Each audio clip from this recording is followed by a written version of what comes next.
Welcome to the Millennial and a Boomer Walk into a Coffee Bar podcast. The very best podcast to get your life advice in the form of a grande caramel macchiato in a venti cup, 1/3 whole milk, 1/3 almond milk, 1/3 soy milk, double the amount of vanilla syrup, caramel wall in the cup, no caramel drizzle on top, upside down, of course, tall ice cup, whipped cream, rounded lid, one shot extra espresso, decaf, cinnamon sprinkled on the top, and for the name, that's David, spelled Dafydd, please. Or to get your business, finance, and life support, black coffee advice, I'm Dan, I'm a Boomer. And I'm Chase, the Millennial. Thanks for joining us today. Excellent. Welcome back to another episode of BAM! I can hardly wait. It's been a while since we've got together across the table from one another. So. Well, it's been a while for some of us. I would say others have been burning the midnight oil, as the boomers would say. Well, I'm a little interested in how your flying solo went. You haven't listened to a it podcast. Yet. I haven't. I just got back from vacation, 2 weeks plus, and so I'm ready to get back into it. But I'll catch up on those. I think we've got a couple of really good podcasts and some good shows coming up. So. Yeah. Well, before we jump in, talk to me, Goose. How was your vacation? You spent some time in the Great White North. We did. We spent 2 weeks, actually, a week up in Quebec City, and they speak French up there, and I don't speak French. Parlez-vous français? Yeah, no, not at all. I eat French fries, French bread, all the boomer jokes, the dad jokes as well. And then we spent a week in... I thought the boomers called them freedom fries. Yeah, that's that too. And then we spent a week in Montreal. We flew up into Burlington, Vermont, rented a car, drove. Beautiful country up there. Beautiful, beautiful country. The food, so-so. And we just lost all our Canadian visitors too. I mean, listeners now too. But it was good. We had a good time, and we got around quite a bit. So, well, you were in the wrong city, because while you were there, the Stanley Cup Finals were happening just a couple provinces over, and for the West. But I tell you, Canadian hockey is Canadian hockey, and they were lit up. I watched every one of those games up there, and when that Game 6 went back up to Winnipeg, not Winnipeg, Oilers, Edmonton. It was fabulous, and the excitement was there. And what a great series, by the way. I enjoyed watching that. Heartbreak for the Oilers, but good for Florida. And First time ever. I even got to throw out one other thing. Utah has an NHL hockey team. And you know what the name there? The name of the team is? It's original. NHL, or the Utah hockey team. Yeah. Oh man, we're losing now some of the non-hockey fans, but I'll say I read an interesting article that said that the color choices that they picked align perfectly with the Utah Yeti.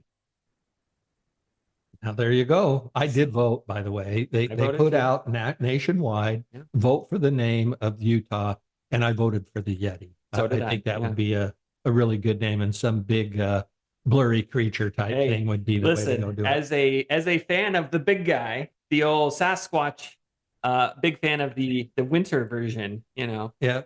Anyway, we're way off track on this. I don't know how we got started on this, but let's reel it back in a little bit, because we've got, you had a couple of comments, I think.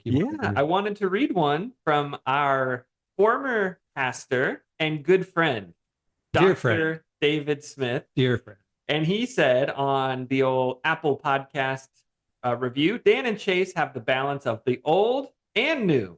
My life would have been so much better with the help of these podcasts. Keep up the great work, guys. The world has been waiting for this moment. I slipped him $100 bill for him to say that. And a millennial would have slipped him a $5 bill. So, or a $2 bill, even better. But no, a dear friend, and he listened to it. I was talking to my wife about that, and she says, well, how did he know about it?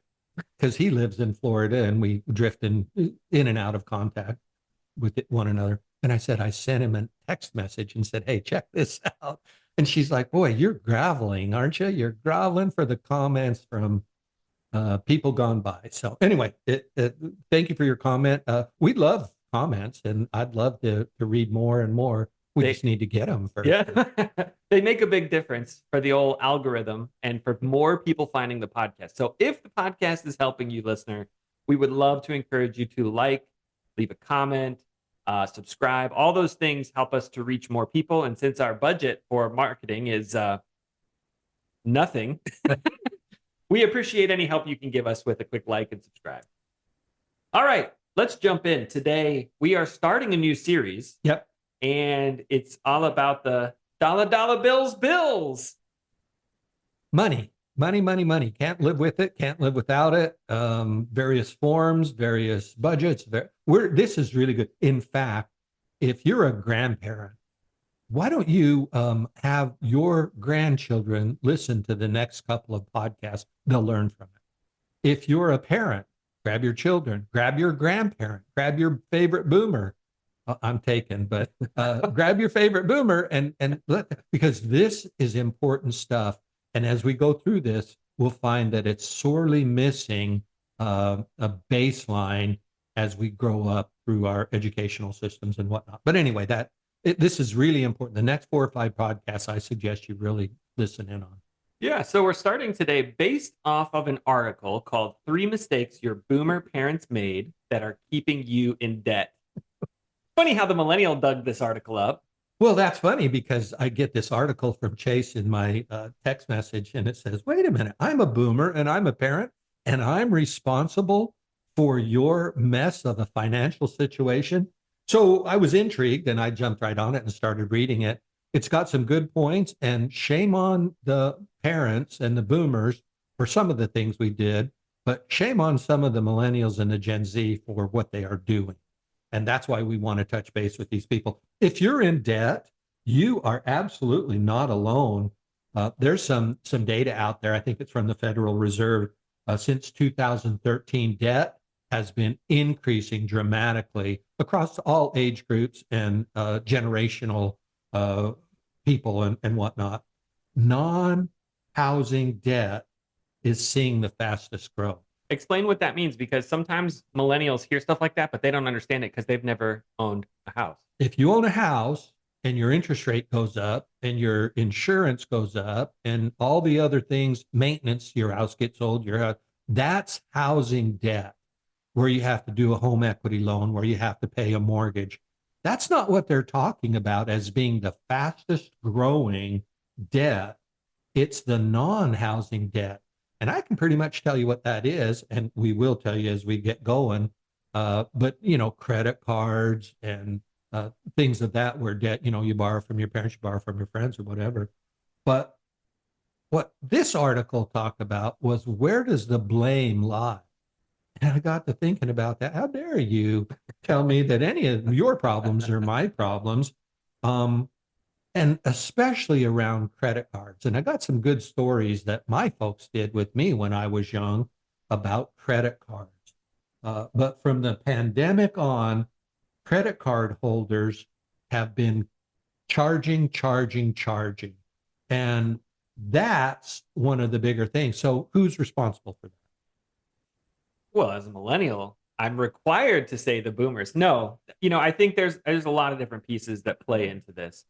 And I think to answer your question, let's just talk about the stats for a second. 31% of the people who acknowledge there's a problem, they mark it as at least partly due to the lack of financial discipline themselves. So 31% are saying, hey, this is on me because I don't know.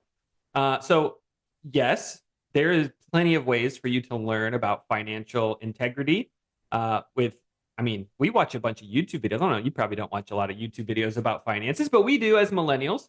And it always sounds more formal and like they know what they're talking about when they have a British accent. So we watch some Brits that talk about it. But I wish they'd speak English. That's my problem. I wish they would speak English. Well, now we just lost non-Americans in general. But no, I would say if you have no idea where to go, and you're a millennial, one of the best places from a YouTube perspective is Rachel Cruz. Rachel Cruz is a millennial who understands finance and talks about the real life aspects of what to do with money. Just good, meat and potato kind of stuff. Yeah. I want to maybe not challenge you, but ask you, 31% are admitting, hey, it's on me. That's pretty low. That's 1 in 3 people that are in debt say it's the majority of the problem is me. That's a big problem in and of itself. That really is a big problem in and of itself. So, well, you know where the younger adults are pointing their fingers. Yeah. Yeah. At the boomer parents. Why don't you do that? Point your finger at me on this show so you can say, Dad, yeah, my problems are your problems when it comes to finance. Well, it's because a wise boomer once told me, if you point one finger at someone, you get 3 pointing back at themselves. Yeah, there you go. That was your wife, by the way. So anyway, this article listed 3 mistakes parents, boomers, right, made that keep their adult children in debt. We're not talking teenagers. We're talking the adult children that are spending more than they're bringing in. And so I wanted to touch on each one of these 3. This will be a pretty short episode and kind of set the state and the pace for where we're going to go in the next ones. But the first one, they came back and said, not encouraging schools to teach personal finance. You know what?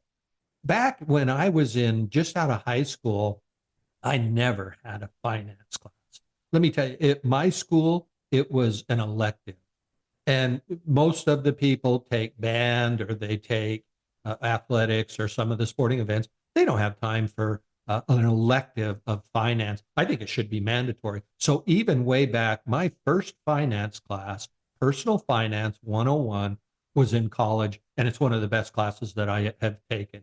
It talks about interest rates, it talks about debt, it talks about credit card, debt and things like that. I thought it was excellent. So I agree with this one actually, but I also thought of this back when I was a youth.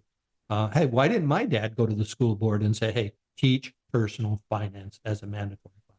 And this is actually changing a little bit. Florida just passed a law that said you have to do personal finance in high school as a junior or senior. Oh, nice. And then I want to say it was Kentucky or Indiana, one of those states. They also passed a law for personal finance. Now, when you go in, and I'm the education nerd on the show, right? They are not super strong on what they're requiring, but they do require it. So step in the right direction nonetheless. Well, after I read this article, I immediately called you. I didn't text you. I'm not about to text you or to smoke signal you. I actually called you and said, hey, Chase, you're building your own school. And this fall, you are creating your own school, Paragon Ed. And you can search that out on the web as well, or go to Erskine Ed. You owe me for this one. This is advertising, and I know. But anyway. Hey, I'll do you one better. Let's go ahead and play the commercial.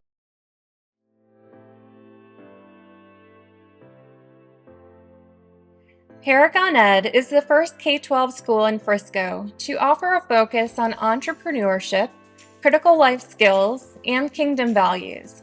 We're changing the education scene. Children learn with our unique interlaced approach, which includes 24/7 access to our digital curriculum, as well as in-person hands-on lessons. We offer flexible schedules and one-on-one tutoring. Learn more at www.paragoned.org. See, wasn't that wonderful?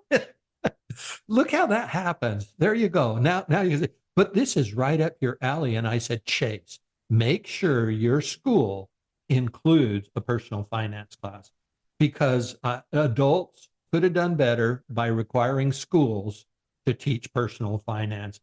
I just think this is a perfect way to go balance or level set the children growing up for the education. I mean, here's another interesting stat from the article. The people who were the 31%, right? Yeah. They said that more than half of those people believe that they would not have had that much debt had they received better personal finance growing up. More than half of the 31%. Yeah. Exactly. And so there's a big debate in schools on, and I'm glad that you kind of gave us the Paragon Ed and where you're going to go in Florida and all that stuff. But we need to have personal finance taught in school. It's absolutely mandatory, I think, that we do that. Yeah. Point of clarification, Paragon Ed will be in Frisco, Texas, not in Florida. But the point is taken nonetheless, unless you're referencing Florida. I was referencing your comment of Florida, so I'm talking faster than your brain can comprehend. So that's a millennial thing, I think. Just haven't had enough coffee yet today. Yeah. Okay, so another thing that was pointed out, I'll let you take this one because I don't think this one really applied to us, but what are they saying about the adults that they run across that they're blaming boomer parents? That's a great question. Now I've lost my spot on the notes here. I'm just bouncing all over the place. So they're encouraging schools to teach personal finance. And then the second is their own financial situations. A lot of adults, almost a third of those, also think parents' financial solutions set them up to be in debt. And this is especially true of Gen Z and millennials. Yeah. Now, let me tell you, if you're going to follow the things that I do and the way that I teach in growing up, then if I do poorly finance managing, then that's what you're going to do. That's what they're saying is that a third think, wow, I learned from my parents by watching, and I watch them and they're a disaster. So this tells me that debt and poor financial management crosses generational bounds. It's not just millennials and Gen Z that are not good at managing money, but it's also boomers. So you watch me and you see how I manage my finances, and that's what you're going to mimic. So I get that one too. That's why this podcast and the next one's coming up is so important, is because it's not just meant for boomer or for millennials and Gen Z. Boomers, you've blown it. It's not too late to fix it. So yeah, you know, there's an education research phrase that we use a lot of times, and it's this: the best indicator of future performance is past performance. And it stands true in this situation as well. What children see represented is likely what they're going to do themselves. Right. Do you think the millennials came up with that that thought and that? It's been around for. I'm sure that's been around for 100 years, but okay. It stands nonetheless. And we use it all the time in academic research because most schools perform at this level, and they're going to continue to perform at that level. And that's a whole nother show for another day. But well, we could talk about that too, because it goes into this too, is what should the schools be teaching versus what should be taught at home. Here we are saying, I think schools should teach personal finance. Well, I think parents should teach personal finance. That's what these two bullets are. Yep. Teach it in the schools, but more importantly, teach it at home and be an example. Well, that really leads kind of to that third piece, is failing to set a good example and teach it at home. The third mistake that boomer parents are being blamed for is failing to educate their kids at home by being examples of those good financial management and using the tools to help their kids learn to manage money. You know, it doesn't have to be the envelope system anymore. Right. And while the envelope system was a great idea, it definitely prevents you from ever going into debt. I don't know if I have envelopes at home anymore. Like, we don't. Well, you're getting into a little bit where we're going, because the envelope system was created by boomers. And it's a very effective. And if you want to do it that way, I'll send in a self-addressed stamped envelope and I'll send you the envelopes to be able to do it. But that's just one of the practices that you can do. But there's a lot of technology out there. So it's crazy. Let's get this under control. And let's make sure that you, as a millennial and a Gen Z and a parent, that you teach your children now about how to do that. In fact, I go back to one of your son's goals this year was, he was like, I want to earn 200. You're really good with your kids on goals for the year, whether that's reading books or, you know, making the bed or whatever. And your son said, I want to earn $200. Wow. What a great thing. He has a goal. He's got it set, and you need to help him, teach him how to. He's got a tracker. He marks it off as he earns money. Perfect. And I bet it's with the pencil and paper. It is with a pencil and paper. There you go. Yeah. So let's take it to the next level on this last point. If you're a millennial and you're in debt, there's a good chance your parents are subsidizing, they're shouldering some of that cost. Half of parents are providing financial support to their adult children. Why don't you read these stats to us? Do you have those pulled up over there? I do. I have it. Sorry. Well, I guess having your last episode where it was pointed up instead of pointed sideways. We're 2 for 2 now. We are, and I don't know what happened, but I think it was going right. But anyway, so let's get into some of these statistics that actually talk about what we're doing about our children's debt. And this one kind of rubs me a little bit the wrong way, but if you're in debt, as you said, there's a good chance your parents are helping you out.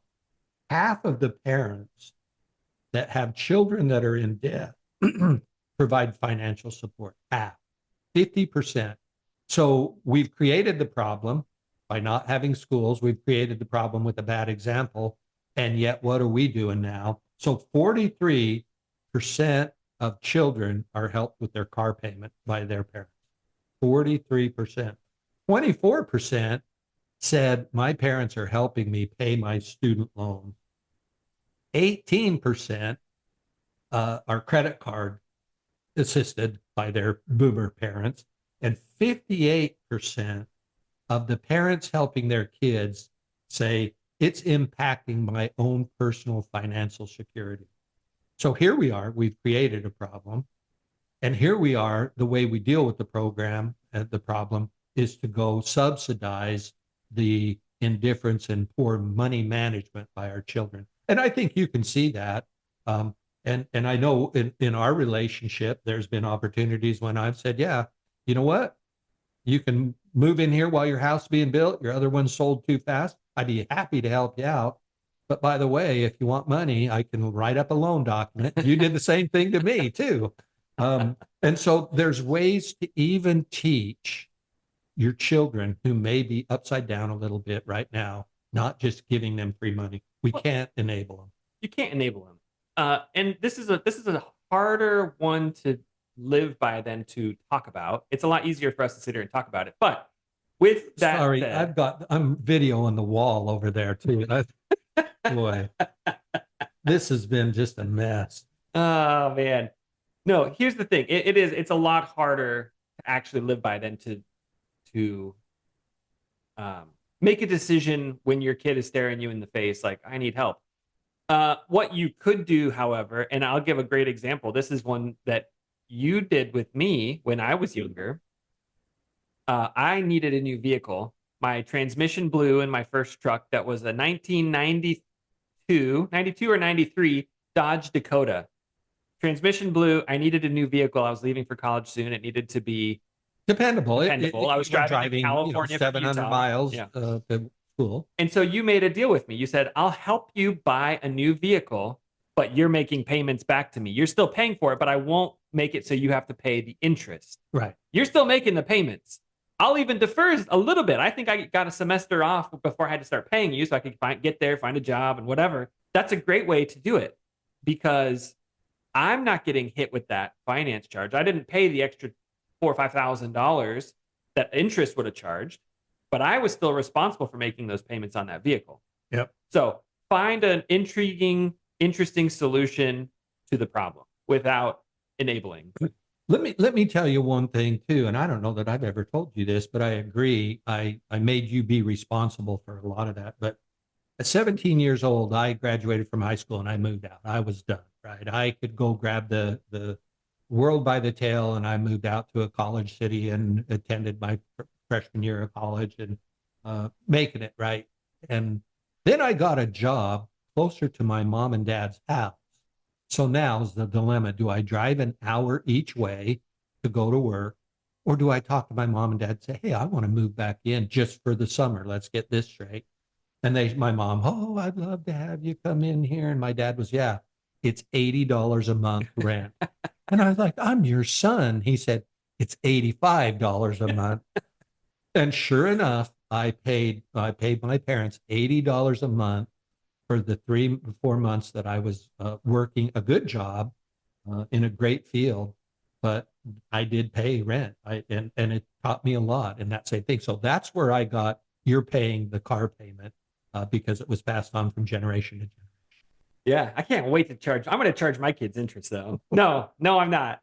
Okay, this is hilarious. As we're talking about finances, and I did not tell my wife that we were talking about finances today. Okay, here's the text message for those of you looking on YouTube. It says, in every marriage, there's one person who keeps an eye on the finances and another person who is having a great time. I hope you have a blast. Timely. That's timely. So good stuff. That's interesting. So let's discuss personal finances for millennials, Gen Z, and boomers, because it applies across the board for the next 4 or 5 episodes. And it will, like I said, it will benefit grandparents, kids, teens. Go ahead and make it a point. In fact, listen to the episode, watch the episode with your children and have this discussion right now and say, you know what? Don't be surprised when I charge you rent. Don't be surprised when you're making car payments to me. But let's start getting it out in the open and let's start doing something about it, because debt is overbearing and it's a beast to get out. So that's what we're going to focus on. Man, you almost just went full Dave Ramsey on us. Yeah. Debt is dumb, cash is king, and the paid off home mortgage has taken the place of the BMW as the status symbol of choice. Well, I thought you were going there for a minute. You can listen to the BAM and get as much as you can advice from Dave Ramsey. So, of course, we just lost all the Dave Ramsey listeners. Lost them all. Both of them. Yeah, but well, that's half of our listenership, man. Come on. Okay, so the next 4 or 5 episodes, personal finance.